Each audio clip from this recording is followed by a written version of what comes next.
여기 이제 많은 정치인들이 가고 있는데 한동훈 전 대표가 좀 많이 울었다고 하네요. 영상을 좀 보도록 하겠습니다. 사실 저희 당에 영입을 한 분이 한동훈 전 대표죠. 대표이기 때문에 네. 굉장히 그 마음이 각별한 상태에서 이제 같이 갔는데 저는 조문하다가 네. 한 대표께서 그렇게 우시는 거 처음 봤어요. 우시는 거 자체를 우는 거 자체를 처음 봤다. 근데 예.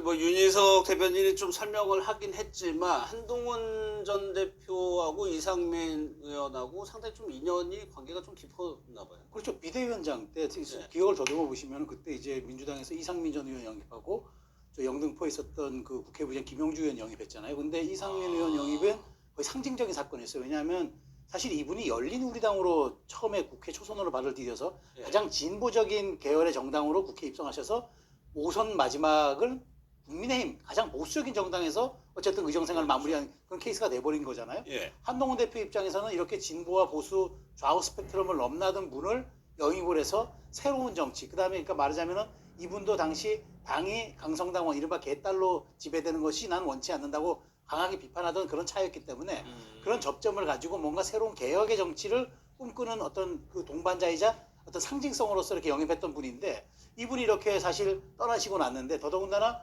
이렇게 황망히 떠나시고 나는 과정이 어찌 보면은 이번 총선 패배의 결말, 지난해 총선 패배와 이번에 어떤 여러 가지 대선까지도 연결지어서 그런 것들이 혹시 이 저 사망에 또 이렇게 한 원인을 자기가 또 제공하지 않았느냐라는 또 그런 자책감도 있었을 겁니다. 그러다 보니까 아마 굉장히 마음이 아팠던 것 같은데 예. 윤 전 대변인이 저렇게까지 얘기를 전달한 거 보면은 한 전 대표가 가서 빈소에서 정말 상당히 어떤 비통한 감정을 추스리지 못했던 거는 분명해 보입니다. 예. 복귀에 보면은 민주당으로서는 이렇게 당을 바꾼다는 게 좀 정치적으로도 굉장히 좀 의미가 있는 거였죠, 그때.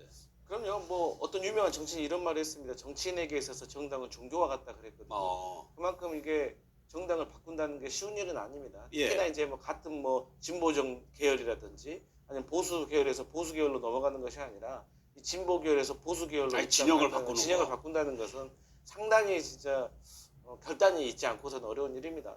당시를 회상을 해보면 어쨌든 이상민 전 의원 같은 경우는 이제 팬덤 정치에 대해서 상당히 이제 좀 뭐랄까 좀 공허함을 느꼈던 것 같아요. 그래서 이제 그 민주당의 팬덤 정치를 좀 비판을 하시면서 국민의힘으로 입당을 하셨는데 어쨌든 간에 저는 그렇습니다. 제가 뭐 한동훈 전 대표에 대해서 뭐 긍정적으로 평가를 하는 사람은 아니지만 예. 어쨌든 이상민 전 의원이 돌아가셨고 또 거기에 대해서 조문을 갖고 또 조문 가서 또 그분을 생각하면서 눈물 흘리는 거에 대해서는 우리가 나름대로 존중해 줄 필요가 있다. 예. 이렇게 생각합니다. 근데 정치인의 눈물이라는 게 저희가 간혹 그런 걸 봅니다. 근데 아까 보면은 한동훈 전 대표가 뭐 많이 운 것도 그렇지만 우는 것 자체를 처음 봤다. 네. 정치권에서 들어와서 한동훈 전 대표 사실 그 이미지가 네. 눈물하고는 좀 멀어. 먼 이미지였어요. 네, 그렇죠. 예. 근데 저는 이렇게 봐요. 한동훈 대표가 약간 동병상련을 좀 느끼지 않았을까? 저는 조심스럽게 그런 생각을 합니다. 그러니까 어떤 동? 그 김대중 김종필 전 총재가 그 정치를 떠날 때 이런 말을 했습니다. 정치는 허업이다. 이렇게 이제 정말 정당까지 바꿔가면서 새 정치를 위해서 투신했던 분이 돌아가시는 걸 보고 본인도 지금 사실은 정치적으로 고립되어 있는 상태 아니겠습니까? 뭔가 자신의 뜻을 피지 못하고 꺾여 있는 상태고 당에 지난번에 이제 당대표 선거에 출마하냐 마냐 고민했지만 결국은 출마하지 않고 밖에서 다시 한번 뭐 아래로부터의 민주주의를 통해서 자신의 정치를 꿈꾸겠다고 하다 보니까 예. 그런 여러 가지 것들이 아마 동질적인 어떤 그 좀 말할까 그런 감정도 아마 좀 그래요? 있었을 것 같다는 생각이 또 들고 예. 일단 본인이 영입했던 분이 이렇게 또 황망히 가신 거에 대한 안타까움 이런 여러 가지 감정들이 좀 복합적으로 작용하면서 결국에는 차갑게 보이고 엘리트로만 보였던 한동훈 전 대표에게도 예. 눈물이 있는 정치인 그런 것이 오히려 이번 이 의원인 빈소에서 벌어졌던 또 하나의 또 상징적 사건이 아닐까. 그래서 한동훈 전 대표에게도 저런 면이 있었나 하는 대중들의 또 마음들이 이번 또 빈소 조문을 통해서 예. 또 하나의 또 사례가 되지 않을까. 좀 그런 생각이 조심스럽게 들어요. 아니 근데 앞서도 저희가 봤지만 김병기 원내대표 그 아파트 관련해서 지금 한동훈 전 대표 현안에 대해서 그러니까 여권 현안에 대해서 아주 적극적으로 그렇죠. 목소리내고 있잖아요. 네.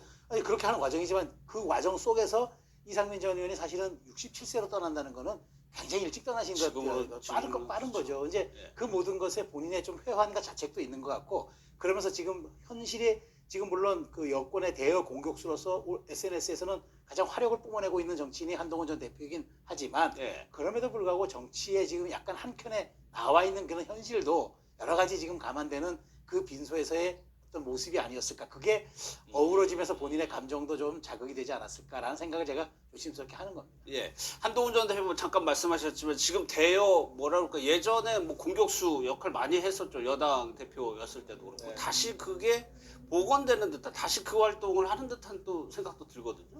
그러니까 이제 본인의 지금 국민의힘 안에서 입지를 비추어 보면 네. 일종의 탈출구는 한동훈이 민주당하고 잘 싸운다. 요거 하나밖에 없다고 생각을 하는 것 같아요. 그러니까 왜 그래야 되냐? 내년에 지방선거가 있습니다. 근데 지방선거가 있는데 이번 장동혁 지도부에서 한동훈 전 대표 공천 줄까요? 저는 그 어떤 테러도 열어주지 않을 거라고 생각을 해요. 예. 하지만 그런다고 해서 지도부가 본인에게 테러를 열어주지 않을 거라고 한다고 해서 또 가만히 주저앉아 있을 수는 없는 거 아니겠습니까? 계속해서 존재감을 보여야지 혹시라도 어떤 험지가 생긴다거나 야 여기는 그러면 민주당하고 싸울 수 있는 한동훈 보내는 게 낫지 않겠냐라고 당원들이 두리번 그러다가 한동훈을 한번 바라볼 수 있다는 거죠. 그래서 또 정치인은 또 존재감을 잃는 순간 또 미래가 없다고 또 평가될 수도 있기 때문에 예. 그런 차원에서 한동훈 전 대표가 지금 본인에게 배신자라고 비판하고 있는 이 당내 지지 세력들에게 비판을 받지 않으면서 조명을 받을 수 있는 것은 민주당을 공격하는 것밖에 없다. 그렇게 생각합니다. 최선 예. 평론가도 비슷한 생각이세요? 아니, 그러니까 뭐 그렇게 해야죠. 일단 뭐 한동훈 한 전 대표가 정치적 공간을 열기 위해서는 원내도 안 되고 당도 안 되니까 그렇다면 본인이 잘 싸울 수 있는 지점에서 본인의 역량과 능력을 입증해 줄 수밖에 없는 사안인데 지금 어찌됐건 민주당도 약간 전열이 내부 균열이 있기 때문에 한 전 대표가 공략 지점을 잘 찾아내면은 오히려 그것은 선거를 앞두고 또 하나의 뭐랄까 그 상징 자본으로서 내년 전략 지역에 투입할 수도 있는 그런 사안이 될 수도 있기 때문에 네. 한 전 대표 입장에서는 공세를 계속 좀 앞으로 수위를 높여갈 것으로 전망합니다. 여당이랑 이재명 대통령에 대한 비판을 수위 그다음에 자신이 잘하는 공격 지점들을 찾아내 가지고 굉장히 화력을 집중시킬 거라고 생각이 됩니다. 알겠습니다.